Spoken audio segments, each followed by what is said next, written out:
1906 সাল, তখন ভারতে স্বাধীনতা সংগ্রামের জোয়ার বইছে। ঠিক সেই সময় আদিগঙ্গার পাড়ে 21 ফুট প্রাচীর উচ্চতায় তৈরি করেছিল ইংরেজরা এই আলিপুর জেল। আর তারপরে ভারতের বীর স্বাধীনতা সংগ্রামীদের ঠিকানা হয়েছিল কিন্তু এই জেল। আলিপুর জেল শুধু বাঙালির কাছে নয়, গোটা ভারতবর্ষের কাছে এক স্মৃতির ভাণ্ডার। এই জেলের মধ্যে লুকিয়ে আছে আমাদের দেশ ভারতবর্ষ স্বাধীন হওয়ার অনেক ইতিহাস। 1964 সালে ব্রিটিশদের সান্নিধ্যে এই জেল তৈরি হয়েছিল দেশপ্রেমী আন্দোলনকারীদের বন্দি রাখার জন্য।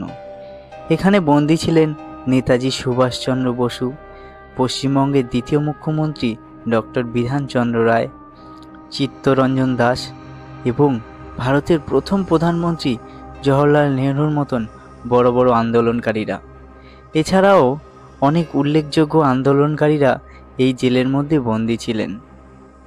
1947 সালে দেশ স্বাধীনতার আগে এই জায়গা থেকে সব বন্দীরা একসাথে গর্জে উঠতেন বন্দে মাতারম ধ্বনিতে। 2019-এর 20 ফেব্রুয়ারি এই জেল বন্ধ হয়ে যায় বন্দীদের জন্য এবং 2022-এ এই জেল মিউজিয়াম হিসাবে সাধারণ মানুষের জন্য খুলে দেয় পশ্চিমবঙ্গ সরকার।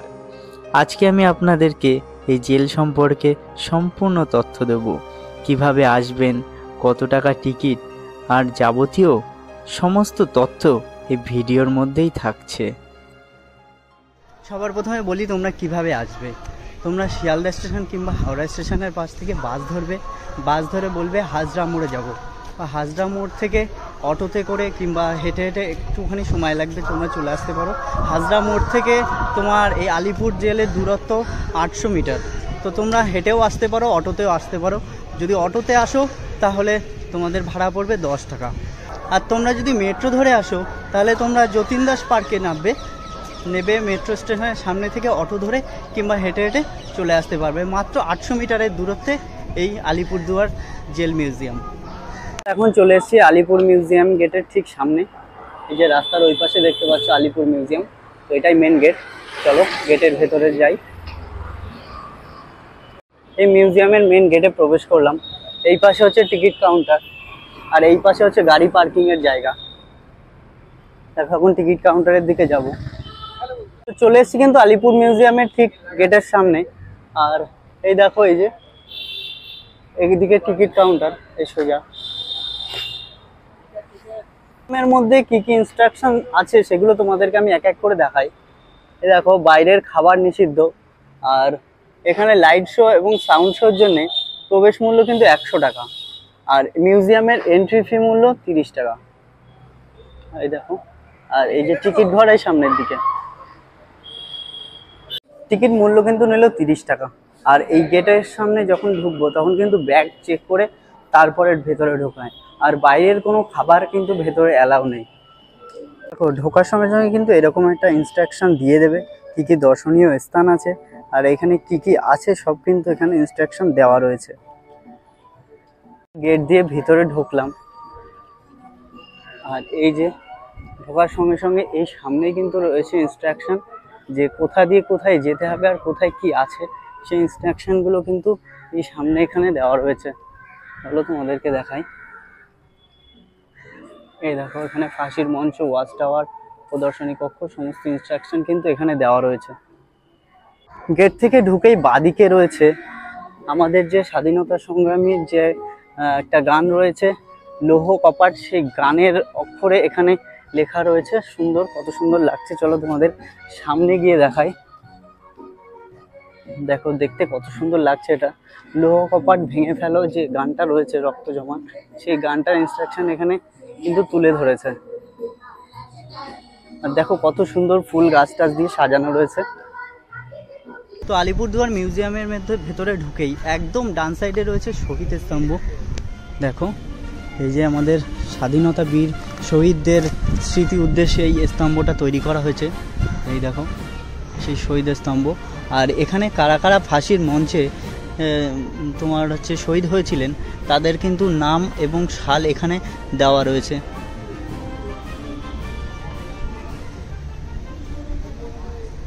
তো গেট থেকে ঢুকেই দুদিকে দুটো রাস্তা গেছে, আমি বাঁদিকের রাস্তা দিয়ে চলে এসেছি। সামনের দিকে কি কি আছে তোমাদেরকে দেখাবো এক এক করে সব কিছুই। চলো এই সামনের দিকে যাচ্ছি, স্ট্রিট নাম্বার 6 এর দিকে যাচ্ছি। এদিকে রয়েছে ফাঁসির কক্ষ, নেহেরু কক্ষ, নেতাজি কক্ষ, চিত্তরঞ্জন দাস কক্ষ, বিধানচন্দ্র রায় কক্ষ আর যতীন্দ্রমোহন কেনুপতি কক্ষ। এখানেই দেখো সব ইনস্ট্রাকশন দেওয়া রয়েছে কোথায় কি আছে। চলো এবার আমরা এই বাঁদিকে যাব। এই বাঁদিকে এসে এই পাশে রয়েছে ফাঁসির কক্ষ। চলো ফাঁসির কক্ষটা আগে দেখে আসি। ফাঁসির মঞ্চ, ভেতরে প্রবেশ করছি। এই হচ্ছে সেই ফাঁসির মঞ্চ, যেই ফাঁসির মঞ্চে আমাদের ভারতের বীর স্বাধীনতা সংগ্রামীদের মৃত্যুদণ্ড দেওয়া হয়েছিল।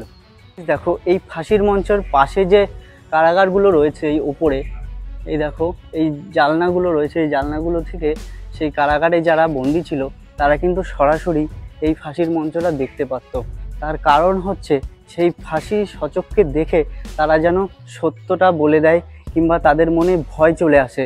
সেই জন্যই কিন্তু এই কারাগারে বন্দীদের কিন্তু ডাইরেক্ট সরাসরি এই ফাঁসির মঞ্চটা দেখানো হতো।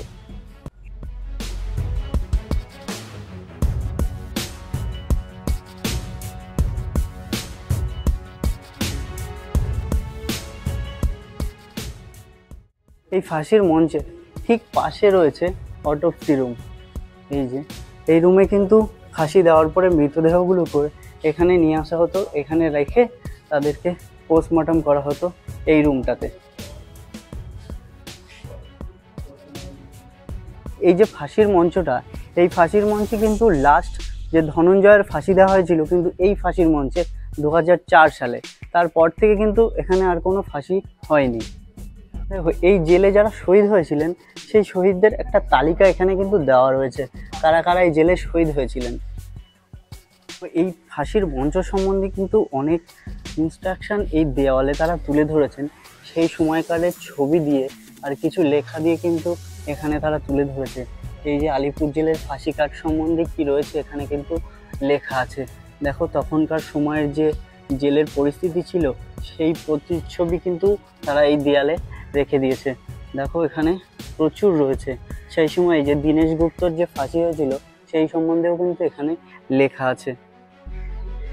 দেখো তোমাদেরকে দেখায় এই জেলের যে কারাগারগুলো আছে সেগুলো কেমন ছিল। এই দেখো এই ছোট্ট একটা ঘর, এই ঘরে মাত্র একজন থাকতো এখানে, আর পাশে ওই যে বাথরুম করারও ব্যবস্থা ছিল। আর এই গেটের তালা দেওয়ার সিস্টেমগুলো দেখো কেমন, এই যে গেট আর এই সাইডে এই যে এখানে এইভাবে তালা লাগানো হতো। চলো এই পাশে আরও আছে তোমাদেরকে দেখাই। এই দেখো আরও আছে এখানে। এই যে এই সেলগুলোতে এক একজন করে থাকতো।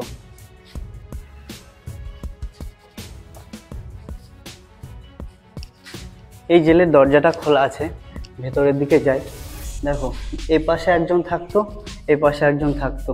আর এই যে ঘর, এই লাইটটা হয়তো এখন লাগিয়েছে কিন্তু আগে ছিল না। এই দেখো এইটুখানি ঘরে দুজন করে থাকতো, এই পাশে একজন আর এই পাশে একজন। এই যে জেল কারাগারের মধ্যে তারা থাকতো।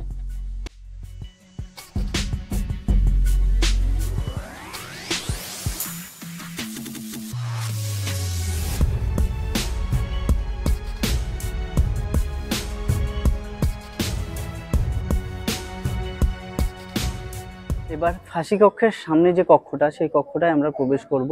আর এই কক্ষটায় কারা কারা বন্দী ছিলেন দেখো তার একটা তালিকা কিন্তু এখানে রয়েছে। নেতাজি কক্ষ, বিধানচন্দ্র রায় কক্ষ, চিত্তরঞ্জন দাস কক্ষ, যতীন্দ্রমোহন সেনগুপ্ত কক্ষ। চলো আমরা এই কক্ষই প্রবেশ করি। দেখো কক্ষটা কত সুন্দর, এই পাশে বাইরে সাজানো সুন্দর সুন্দর গাছ দিয়ে। আর এই যে বড় কক্ষ, চলো এর ভেতরে প্রবেশ করি। এই কক্ষটায় দেখো ভারতের অন্যতম স্বাধীনতা সংগ্রামী পশ্চিমবঙ্গের ভূতপূর্ব মুখ্যমন্ত্রী ডক্টর বিধানচন্দ্র রায় এই কারাগারে বন্দী ছিলেন। কত সাল থেকে কত সাল পর্যন্ত বন্দী ছিলেন সেটা কিন্তু এখানে লেখা দেওয়া রয়েছে। এই যে দেখো বিধানচন্দ্র রায় এই যে এই কক্ষে বন্দী ছিলেন তিনি। তো এই কক্ষগুলো দেখালাম, এবার তোমাদেরকে নেতাজি যে কক্ষে বন্দি ছিলেন সেই কক্ষে দেখাবো। সেটা হচ্ছে ওপরে, এই যে ওপরের দিকে যাচ্ছি। ওপরে কিন্তু আমাদের বীর স্বাধীনতা সংগ্রামী সুভাষচন্দ্র বসু তার যে কক্ষে বন্দি ছিল সেটা তোমাদেরকে দেখাবো। এই যে দেখো, এখানে অনেকগুলো কক্ষ রয়েছে। এই একটা এই যে কক্ষটা, নেতাজি সুভাষচন্দ্র বসু কত সাল থেকে কত সাল পর্যন্ত এখানে বন্দি ছিল সেটা কিন্তু এখানে দেওয়া রয়েছে। এই যে নেতাজি সুভাষচন্দ্র বসু কিন্তু এই কক্ষে বন্দি ছিলেন।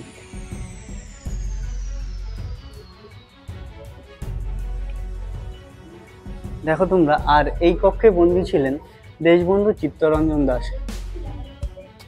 আর তারিখটাও এখানে দেওয়া রয়েছে। এই যে এই কক্ষটাতে তিনি কারাবদ্ধ ছিলেন। এই কক্ষে বন্দি ছিলেন যতীন্দ্রমোহন সেনগুপ্ত। দেখো,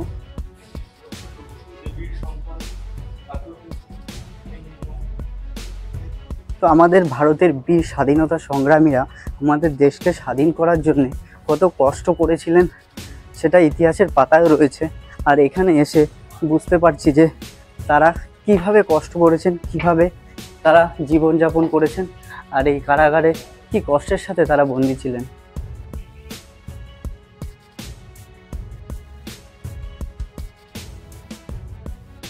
এবার আমরা সরাসরি দেখে নেব নেহেরু কক্ষ, যেখানে আমাদের ভারতের প্রধানমন্ত্রী জওহরলাল নেহেরু এই কক্ষে বন্দী ছিলেন। এই দেখো, এই হচ্ছে নেহেরু কক্ষ। চলো কক্ষের ভেতরে প্রবেশ করি। এই দেখো, এখানে 4টে কক্ষ রয়েছে। তো এই কক্ষে বন্দী ছিলেন আমাদের ভারতের প্রথম প্রধানমন্ত্রী জওহরলাল নেহেরু। দেখো, তার তারিখটাও এখানে রয়েছে। আর এই হচ্ছে জওহরলাল নেহেরুর কক্ষ। আমাদের ভারতের প্রথম প্রধানমন্ত্রী এখানে বন্দী ছিলেন। আর কিসের জন্য বন্দী ছিলেন সেটাও কিন্তু এখানে উল্লেখ করা রয়েছে। আইন অমান্য আন্দোলনের জন্য তিনি ব্রিটিশ সরকারের কাছে ধরা পড়ে এখানে বন্দী ছিলেন। দেখো, তো এখানে যে মূর্তিটা দেখতে পাচ্ছ, ইনি হচ্ছে ইন্দিরা গান্ধী। ইনি হচ্ছে জওহরলাল নেহেরুর মেয়ে। প্রায় প্রত্যেক সপ্তাহে ইনি কিন্তু জওহরলাল নেহেরুর সাথে দেখা করতে আসতেন।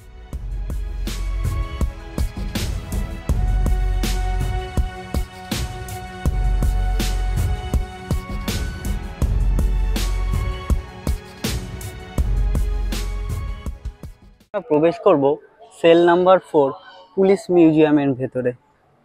চলো দেখো, এখন কত সুন্দর ফুল টুল দিয়ে সাজানো রয়েছে এই পুলিশ মিউজিয়ামটা। চলো ভেতরের দিকে গিয়ে দেখবো পুলিশ মিউজিয়ামে কি কি আছে।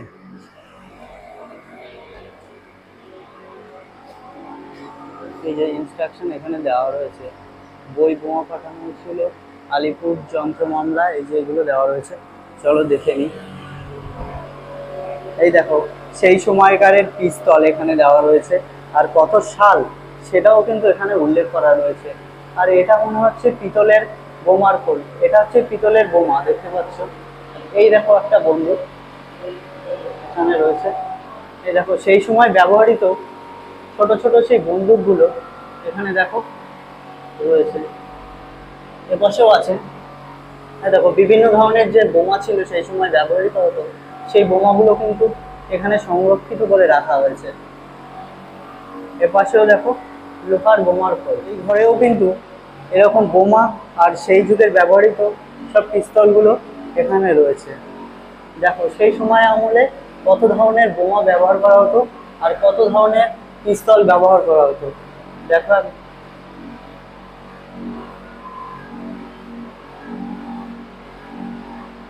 এপাশেও দেখো কত ধরনের পিস্তল এখানে রয়েছে, যেগুলো সেই সময় ব্যবহার করা হতো। এখানে দেওয়া রয়েছে ক্যাপিটাল যন্ত্র মামলা 1912। চলো দেখে নি, পুরো ডেট সমেত দেওয়া রয়েছে এখানে, কোন সময়ে কি কি অস্ত্র ব্যবহার করা হতো। এইগুলো দেখো, লোহার বোমার খোল, এগুলো এক ধরনের বোমা, সেই সময় ব্যবহৃত হতো এই বোমাগুলো। এই দেখো ক্যাপিটাল সেই যন্ত্র মামলা, কোন সময়ে কি কি ব্যবহার হতো সব ইনস্ট্রাকশন দেওয়া রয়েছে। পিস্তল। এই দেখো বন্দুক কত ধরনের, 1917 সালে এই বন্দুকগুলো ব্যবহার করা হতো। আরো আছে এ পাশে, দেখো এই যে পিস্তল যে ব্যবহার করা হতো। আর এই যে ছোট ছোট দেখা যাচ্ছে, এইগুলো মনে হচ্ছে গুলির টুকরো। দেখো তোমরা পড়লে বুঝতে পারবে, এই যে টুকরোগুলো দেখতে পাচ্ছ এগুলো কিন্তু গুলি। বরাহনগর গ্রুপের কার্যক্রম 1916 সালে এইগুলো ব্যবহার করা হতো। দেখো ছোট ছোট গুলির টুকরো, পিস্তল, ছুরি, এগুলো ব্যবহার হতো। এই দেখো গুলি, কত ধরনের গুলি এখানে সাজানো রয়েছে।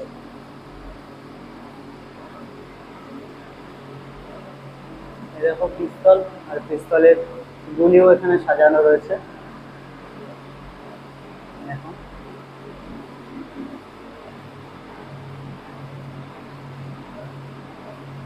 1947 সালে মহাত্মা গান্ধী কলকাতায় 13ই আগস্ট থেকে 6 সেপ্টেম্বর 1947 সালে যে অস্ত্রগুলো ব্যবহৃত হয়েছে এখানে দেওয়া রয়েছে। দেখো কাঠের বারযুক্ত গুপ্তি, এটাকে গুপ্তি বলে। এই দেখো পিতলের বারযুক্ত তরোয়ার, এই দেখো সেই যুগের 1947 সালের তরোয়ার এখানে। আর এখানে এই যে লোহার বারযুক্ত স্টান গান, এই হচ্ছে সেই সময়ের স্টান গান। তো এই যে মিউজিয়াম, এই মিউজিয়ামে বিভিন্ন সাল অনুসারে ব্যবহৃত যে অস্ত্রগুলো সেগুলো কিন্তু এই মিউজিয়ামে সংরক্ষিত করা রয়েছে। এখানে রয়েছে মানিকতলা বোমা হামলায় ব্যবহৃত বোমার অনুসারে নির্ধারিত একটি রূপ। এই যে বোমা, মানিকতলায় যে বোমা হামলা হয়েছিল এই ধরনের একটি বোমা দিয়ে হামলা করা হয়েছিল, তার একটা প্রতিরূপ কিন্তু এখানে তারা তুলে ধরেছে। দেখো সেই সময় ইংরেজরা যে আমাদের বীর সেনাদের যেভাবে অত্যাচার করতো এখানে বন্দি করে, তার একটা প্রতিচ্ছবি কিন্তু এখানে দেওয়া রয়েছে। দেখো এইভাবে চাবুক মেরে মেরে আমাদের বীর সেনাদেরকে কিন্তু এইভাবে তারা অত্যাচার করতো। একটা জিনিস দেখাচ্ছি, দেখো এটা হচ্ছে আন্দামানের সেই সেলুলার জেলের প্রতিচ্ছবি, যেখানে এখানে সুন্দরভাবে পরিদর্শন করা হয়েছে। দেখো কত সুন্দরভাবে তারা সাজিয়ে রেখেছে আন্দামানের সেই সেলুলার জেল, এই দেখো। আর এখানে টিভিতে দেখাচ্ছে যে এই আলিপুর জেলটা কিরকম ছিল, সেই প্রতিচ্ছবিটা কিন্তু এখানে টিভিতেও তারা তুলে ধরেছে। এই দেখো এটা হচ্ছে ওয়াচ টাওয়ার, এই যে তো বড় এটা হচ্ছে ওয়াচ টাওয়ার। আর এইটা হচ্ছে পুরোপুরি জেল, এই জেলের একদম মাঝ বরাবর কিন্তু এই যে তারা তৈরি করেছিল ওয়াচ টাওয়ার। দেখো আর সেই সময় কিন্তু সিসিটিভি ক্যামেরা ছিল না। আর এই পুরো জেলটা পরিদর্শন করার জন্য, নজর রাখার জন্যে কিন্তু এই ওয়াচ টাওয়ার তৈরি করা হয়েছিল, যাতে সেই ওয়াচ টাওয়ারে করে তারা পুরো জেলটার উপরে নজর রাখতে পারে, পুরো যত কয়েদিরা আছে তাদের উপরে নজর রাখতে পারে। আর এই ওপরে রয়েছে দ্বীপান্তরের বন্দি জীবন। চলো উপরের দিকে যাই। তো ওয়াচ টাওয়ারের উপরে উঠছি এখন।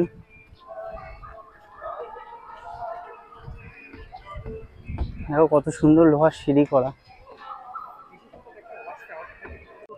এই হচ্ছে ওয়াচ টাওয়ারের ভেতরে এসছি। দেখো এই যে সেলুলার জেল আন্ডার কনস্ট্রাকশন, এই যে তখন যে আন্দামানের সেলুলার জেল তৈরি হচ্ছিল তার একটা প্রতিচ্ছবি এখানে। এখানে দেখো তাদের দিয়ে যে কষ্ট করানো হতো সেইগুলো কিন্তু এখানে দেওয়া রয়েছে। আর সেই সময় কয়েদিরা কী পোশাক পরতো এটাও কিন্তু এখানে রয়েছে, আর তাদেরকে দিয়ে এইভাবে কষ্ট করানো হতো। দেখো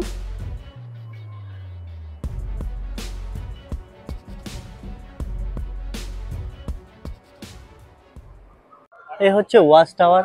আর এই ওয়াচ টাওয়ারের একদম পাশে রয়েছে এই যে ইনস্ট্রাকশন দেওয়া রয়েছে, আর এই পাশে রয়েছে নজরুল কক্ষ। এই দেখো, তো এখন আমরা চলে যাব নজরুল কক্ষ, যেখানে কাজী নজরুল ইসলামকে তারা বন্দি করে রেখেছিলেন, সেখানটায় যাব। এই দেখো চলে এসেছি নজরুল কক্ষতে। এইরকম একটি জায়গায় নজরুলকে বন্দি করে রেখেছিল।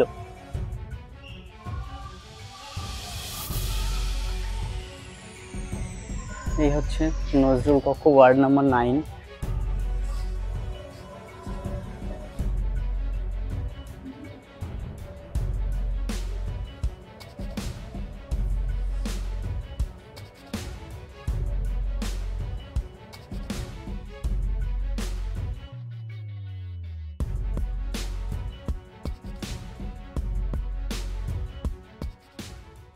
তো আমাদের কবিগুরু কাজী নজরুল ইসলামকে কিন্তু এই কক্ষে বন্দি করে রাখা হয়েছিল। তো তোমরা ভাবতে পারছো ইংরেজরা আমাদের ভারতের বীর সেনাদের কিভাবে নির্যাতন করতো, কিভাবে বন্দি করে রাখতো। তো এখন এইগুলো দেখে, এগুলো শুনে বুঝতে পারছি যে তাদের কি কষ্ট, তারা দেশ স্বাধীন করতে গিয়ে কত কষ্ট তারা সহ্য করেছে। নজরুল কক্ষের ঠিক পাশে রয়েছে ঐতিহাসিক কারাগার। এখানে বন্দীদের জীবনচর্চা কীরকম ছিল সেটা কিন্তু এখানে দেওয়া রয়েছে। চলো তোমাদেরকে দেখিয়ে নিয়ে আসি। এই যে সেলটা রয়েছে, এই সেলটা কিন্তু কোনো রকম রং করা কিংবা কিছু নেই, এটা আগে যেমন ছিল ঠিক কিন্তু তেমনই রাখা হয়েছে। আর অন্যান্য সেলগুলোকে কিন্তু রং করে পরিষ্কার করে রাখা হয়েছে, শুধুমাত্র এই সেলটাকে এই রং টং করা হয়নি, আগে যেরকম ছিল ঠিক সেইভাবেই কিন্তু রাখা রয়েছে। দেখো দেখো এখানে বন্দীদের এই যে পরিষ্কার করাতো, আর তাদের যে কষ্টের জীবন, তারা কি অবস্থায় ছিল এখান থেকে কিন্তু আসলে তোমরা দেখতে পাবে। এই দেখো স্নান করছে, এখানে জামা কাপড় কাচ্ছে। এই যে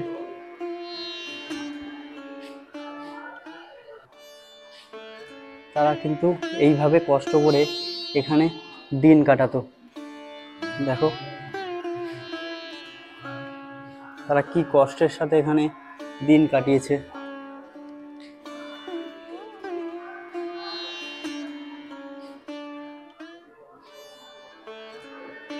এখানেই তারা রান্না করে খাওয়া দাওয়া করতেন।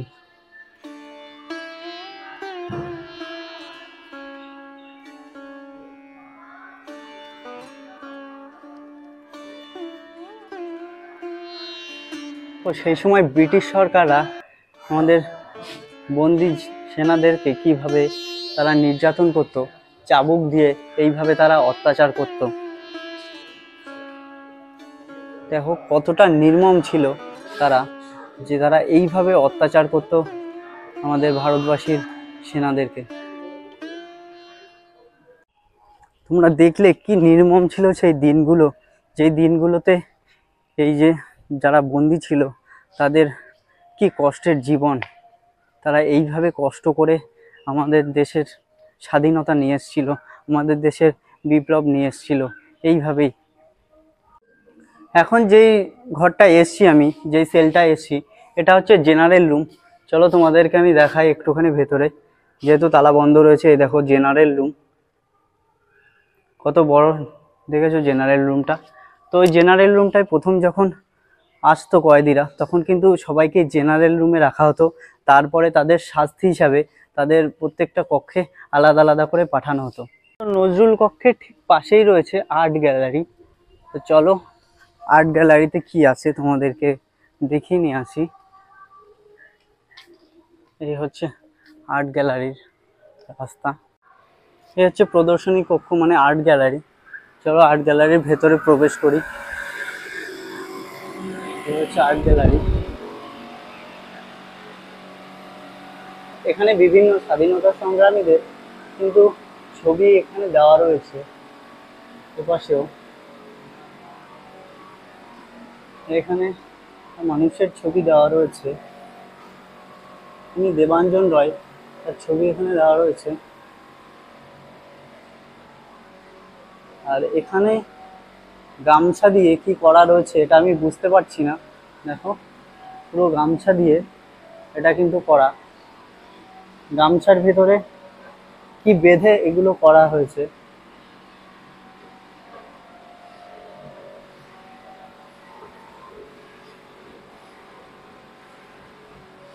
এখানে দেখো প্রচুর মানুষের এখানে ছবি রয়েছে, আর কিছু লেখা রয়েছে, তাদের নাম, বাবার নাম, তাদের ঠিকানা সব কিছু কিন্তু এখানে দেওয়া রয়েছে।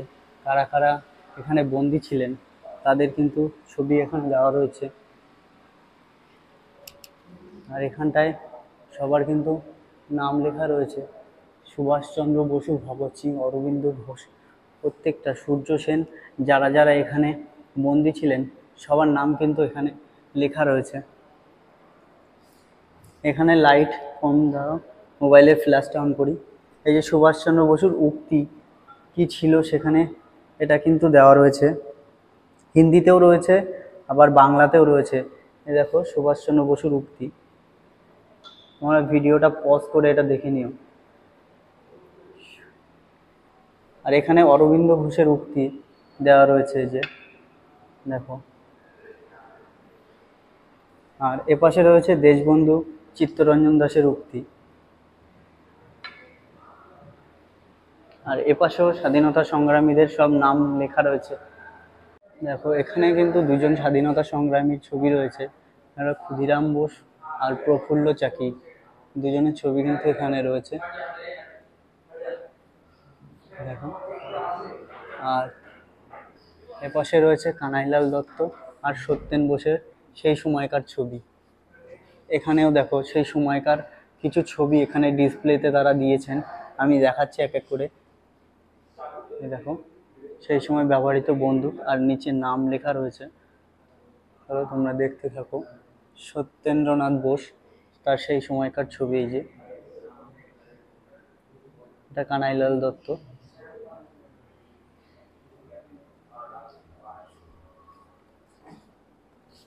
আর্ট গ্যালারির ভিতরে একটি আশ্চর্যজনক জিনিস দেখতে পেলাম, সেটা হচ্ছে দেখো এই যে সামনে একটা ডিসপ্লে রয়েছে আর এখানে একটা ফুটপ্রিন্ট রয়েছে। এই ফুটপ্রিন্টে পা দিলে এই মুখটা স্ক্যান হয়ে তুমি কোন মানে বিপ্লবীদের মতন দেখতে ছিলে সেটা কিন্তু এই ডিসপ্লেতে শো করবে। চলো এই দাদা সেই স্ক্যানে পা দিয়েছে, দেখি সে দাদাকে কোন বিপ্লবীদের মতন দেখতে এখানে এই ডিসপ্লেতে কিন্তু ভেসে উঠবে। চলো এখানে ভেসে উঠবে, বাঘা যতীনের মতো দেখতেই দাদাকে সেখানে স্ক্যান করে এসছে। চলো আমি পা দিয়ে দেখি আমাকে কার মতন দেখতে ছিল।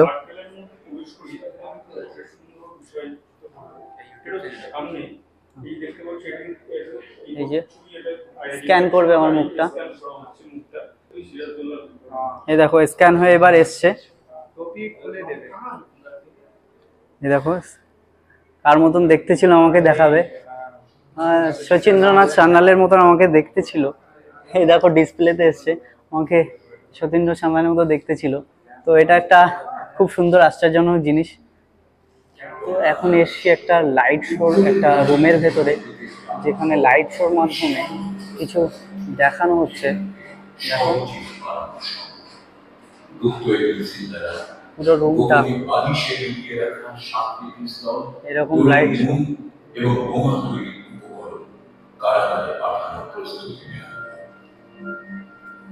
এখানে বসার জায়গাও আছে, এই যে এখানে বসার জায়গা আছে।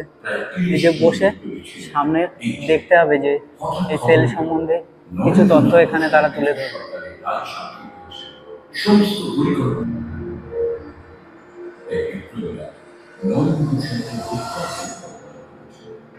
কানাইলাল দত্ত এবং সত্যেন্দ্রনাথ বসু নরেন ঘোষাকে হত্যার উদ্যোগ নিয়েছিল।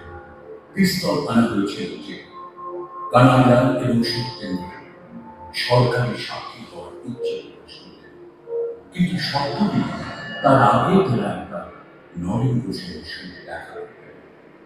1908 সালের 31শে অগস্ট নরেন ঘোষের তাদের সঙ্গে দেখা করতেন, তার শরীরে তাকে শেষ করতে হবে।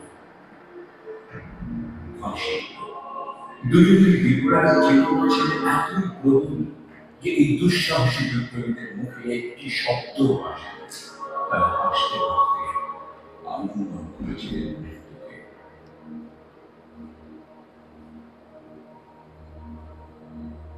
মানবতলা বোমা ষড়যন্ত্র মামলায় অনেক বন্দীকে কারাগারে পাঠানো হয়েছে। প্রদর্শনী কক্ষের বাইরে দেখো কিছু প্রতিচ্ছবি রয়েছে আমাদের সেই সময়কার, যে আমাদের ভারতীয় যে পয়সা, সেই পয়সাগুলো কিন্তু এখানে দেওয়া রয়েছে। দেখো চলো সামনের দিকে যাই আরো। এখানে রয়েছে মা দুর্গার একটি বড় মূর্তি। দেখো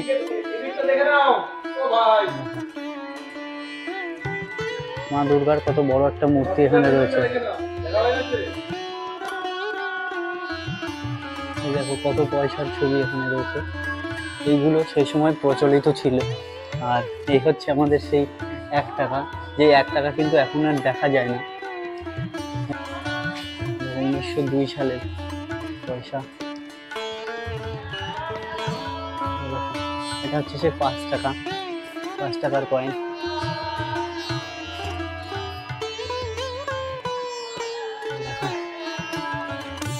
এটাও একটা মা দুর্গার মূর্তি।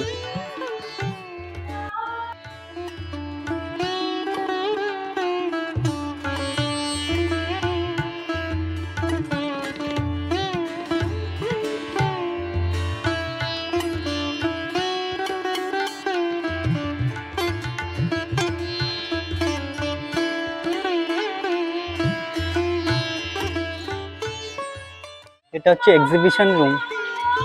চলো এক্সিবিশন রুমের ভিতরের দিকে যাই।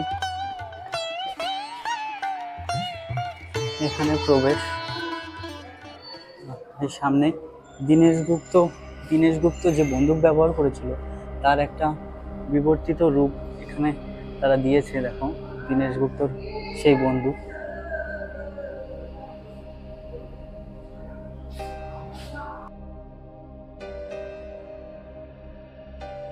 একটা কক্ষ রয়েছে যেখানে নেতাজি সুভাষচন্দ্র বসুর ভারতের সশস্ত্র স্বাধীনতা সংগ্রামের এক উজ্জ্বল নক্ষত্র।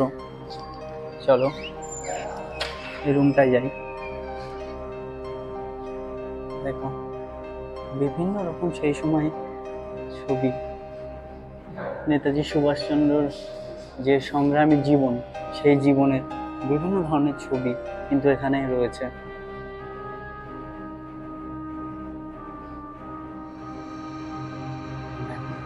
প্রচুর ছবি রয়েছে।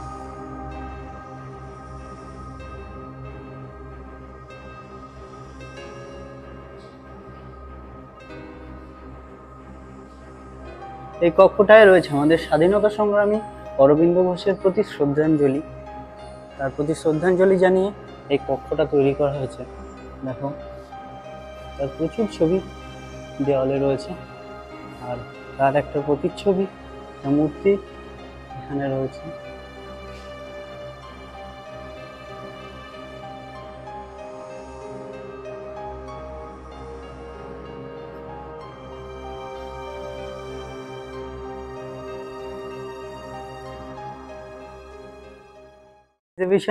এক্সিবিশনের রুমের কিন্তু ঠিক উল্টো দিকে ঠিক পাশে রয়েছে কিন্তু এই দেখো কফি কিংবা স্ন্যাক্সের জন্য, চাটা খাওয়ার জন্য এই যে জায়গা রয়েছে। এই দেখো তোমরা যারা এর ভেতরে আসবে, তোমরা চা কফি যদি স্ন্যাক্স কিছু খেতে চাও তো এখান থেকে খেতে পারো। যেহেতু বাইরের খাবার এখানে অ্যালাউ নেই, সেহেতু তোমরা এখানে এসে কিন্তু টিফিন করতে পারো। দেখো এই দেখো এই যে এক্সিবিশন রুম, আর এক্সিবিশন রুমের ঠিক ডান দিকে ধ্বনি ও আলোর প্রদর্শনী এই জায়গাটায় হয়। দেখো এখানে একটা গ্যালারি সিস্টেম রয়েছে সামনে, দেখো। আর এই যে বড় একটা মাঠ, এখানে আলোর প্রদর্শনীটা কিন্তু এখানেই হয়। ওয়াচ টাওয়ারের ঠিক বাঁদিকে রয়েছে তাঁতকল। দেখো এই যে তাঁতকল, এখানে যারা বন্দি থাকতো সেই বন্দি মানুষদের দিয়ে এই ইংরেজরা এই তাঁতকলে কাজ করাতো। দেখো কিভাবে তারা তাঁতকলে মানুষদের দিয়ে কাজ করাতো। এই দেখো এই সেই তাঁতকল, যেখানে এখানে বন্দিরা এই তাঁতকলে কাজ করতো। এই দেখো সেই তাঁতের মেশিনগুলো কিন্তু এখনো রয়েছে অক্ষত অবস্থায়। দেখো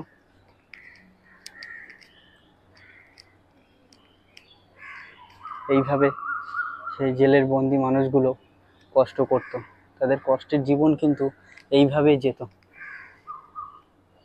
এই যে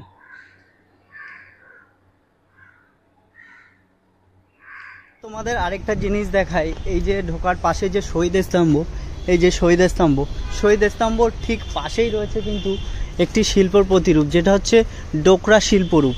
দেখো এখানে রয়েছে, এখানে ইতিহাসে যা 400 বছরেরও বেশি সময় ধরে বিস্তৃত এই প্রাচীন শিল্প, সেই শিল্পের একটা প্রতিরূপ এখানে রয়েছে। দেখো কত সুন্দর এই ডোকরা শিল্পর কাজ, দেখো কত সুন্দর করে করা এগুলো। এগুলো রাবার দিয়ে করা রয়েছে, রাবারের উপরে রং করে এগুলো করা রয়েছে। দেখো কত সুন্দর এই ডোকরা শিল্পের কাজ।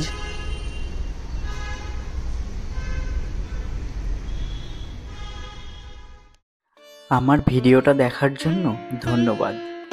ভিডিওটা দেখে তোমাদের কেমন লাগলো তোমরা অবশ্যই জানিও। ভালো লাগলে লাইক, কমেন্ট অ্যান্ড শেয়ার করো। তো তোমাদের সাথে দেখা হবে আমার পরের একটা ভিডিওতে। ততদিন পর্যন্ত তোমরা ভালো থাকো, সুস্থ থাকো।